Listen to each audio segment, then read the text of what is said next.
ओम श्री परमात्मने नमः।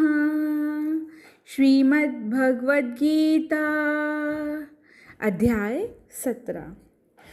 इस अध्याय की शुरुआत में भगवान अर्जुन को श्रद्धा, तपस्या और दान के विभिन्न प्रकारों के बारे में बताते हैं। भगवान कहते हैं, अर्जुन, श्रद्धा 3 प्रकार की होती है: सात्विक श्रद्धा, राजसिक श्रद्धा और तामसिक श्रद्धा। शुद्ध, निष्पक्ष और स्वार्थ रहित की जाने वाली श्रद्धा सात्विक श्रद्धा कहलाती है। किसी उद्देश्य की पूर्ति के लिए की गई अभिमान से युक्त और अहंकार से युक्त श्रद्धा राजसिक श्रद्धा कहलाती है। अंधविश्वास और भ्रम से भरी हुई श्रद्धा तामसिक श्रद्धा कहलाती है। भगवान अर्जुन को तपस्या के भी प्रकार के बारे में बताते हुए कहते हैं, अर्जुन, तपस्या भी 3 प्रकार की होती है: शरीर द्वारा की गई तपस्या, वाणी द्वारा की गई तपस्या और मन द्वारा की गई तपस्या। उपवास रखना, गुरुजनों की सेवा करना, ब्रह्मचर्य का पालन करना शारीरिक तपस्या कहलाता है।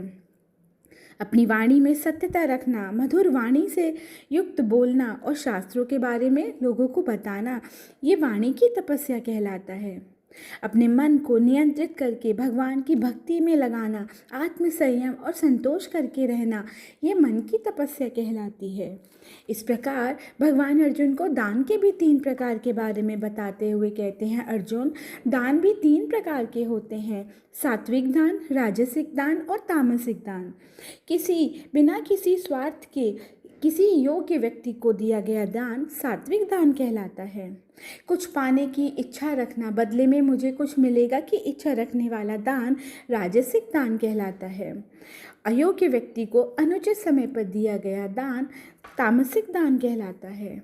इस अध्याय में भगवान अर्जुन को भोजन के सात्विकता के विषय में भी बताते हैं और इसी अध्याय में भगवान अर्जुन को ओम की महत्वता के बारे में बताते हैं। कहते हैं, अर्जुन, सत्य, असत्य, परम सत्य भगवान के ही सूचक हैं। ओम वैदिक मंत्रों में सदा उत्पन्न रहता है। योगी जन अपने सभी यज्ञ, दान तथा तप का शुभारंभ ओम से ही करते हैं। भगवान कहते हैं, श्रद्धा के बिना किया गया यज्ञ, दान और तप असत कहलाता है और सदा व्यर्थ जाता है।